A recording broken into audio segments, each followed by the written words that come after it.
జనసేన పోటీ చేసే అవకాశం. Right, welcome back to the debate. మనతో సీనియర్ జర్నలిస్ట్ ప్రసాద్ గారు, అలాగే టీడీపీ తిరువూరు అభ్యర్థి డాక్టర్ కొలుకుపూడి శ్రీనివాసరావు గారు, పాతూరు నాగభూషణం గారు, భారతీయ జనతా పార్టీ సీనియర్ నాయకులు మనతో చర్చలో ఉన్నారు. ముందుగా శ్రీనివాసరావు గారు నమస్కారం. నమస్కారం సార్. శ్రీనివాసరావు గారు, ఎలా ఉంది పొత్తు ఇప్పటివరకు? అంటే పొత్తు కుదురుతుందని అందరికీ తెలిసిందే, కానీ ఒక అఫీషియల్గానో లేకపోతే ఉంటుందో ఉండదో ఇలాంటి రకరకాల ఇవి ఉండేవి. ఇప్పుడు క్లారిటీ వచ్చేసింది కదా. సో ఎలా ఉంది మీ కార్డర్స్ వైపు నుంచి కానీ లేకపోతే పబ్లిక్ వైపు నుంచి కానీ క్షేత్రస్థాయిలో కానీ ఎలాంటి రియాక్షన్స్ వస్తున్నాయి? క్షేత్రస్థాయిలో సాధారణ ప్రజలు ఒకే ఒక అంశం కోసం ఎదురు చూస్తున్నారండి. అదేంటంటే జగన్మోహన్ రెడ్డిని ఓడించి రాబోయే ఎన్నికల తర్వాత చంద్రబాబు నాయుడు గారు ముఖ్యమంత్రిగా ఒక ప్రభుత్వం ఏర్పడాలి.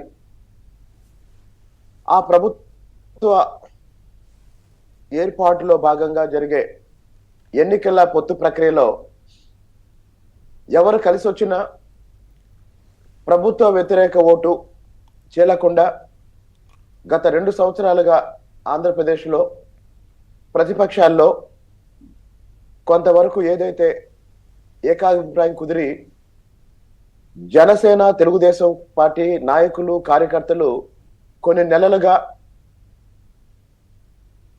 ఒకే కార్యాచరణ కూడా అమలు చేయటం వల్ల పొత్తుకు సంబంధించి హఠాత్తుగా ఎవరు కూడా ఇదేదో ఊహించని విధంగా లేకపోతే హఠాత్తుగా జరిగిన సంఘటన కాదు.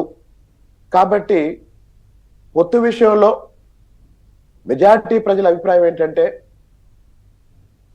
జగన్ అరాచక పాలన నుండి ఆంధ్రప్రదేశ్ని కాపాడుకోవాలి, జగన్ ఆర్థిక విధ్వంసం నుండి ఆంధ్రప్రదేశ్ని కాపాడుకోవాలి,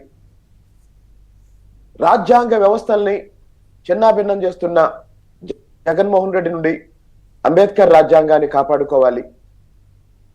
అలాగే మీరు గమనిస్తే 2019 ఎన్నికలకు ముందు టీడీపీ తీసుకున్న నిర్ణయం రాష్ట్ర అభివృద్ధి కోసం తీసుకున్న నిర్ణయం.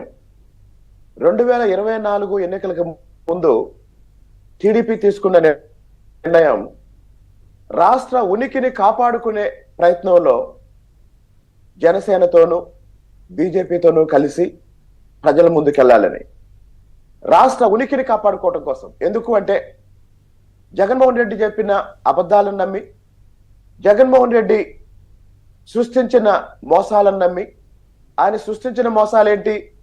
వివేకానంద రెడ్డి గారి హత్య జగన్మోహన్ రెడ్డి సృష్టించిన కథ, కోడికత్తి జగన్మోహన్ రెడ్డి గారు సృష్టించిన కథ, అలాగనే 37 మంది డిఎస్పీలు కమ్మకులం వారు అన్నది జగన్మోహన్ రెడ్డి సృష్టించిన కథ. మరి ఈ కథలన్నీ నమ్మి ఓట్లేస్తే ఈరోజు గ్రామాల్లో తాగటానికి నీళ్లు లేవు, గ్రామాల్లో రోడ్లు లేవు, గ్రామాల్లో డ్రైనేజీ గత 5 సంవత్సరాలుగా ఎక్కడా కూడా ఒక్క రూపాయి ఖర్చు పెట్టి పారిశుద్ధ్యం కోసం ఖర్చు పెట్టిన పరిస్థితి లేదు. అలాగే అన్నిటికన్నా దారుణమైన పరిస్థితి, లక్షలాది మంది ప్రతి సంవత్సరం డిగ్రీలు పూర్తి చేసి బయటకు వస్తున్న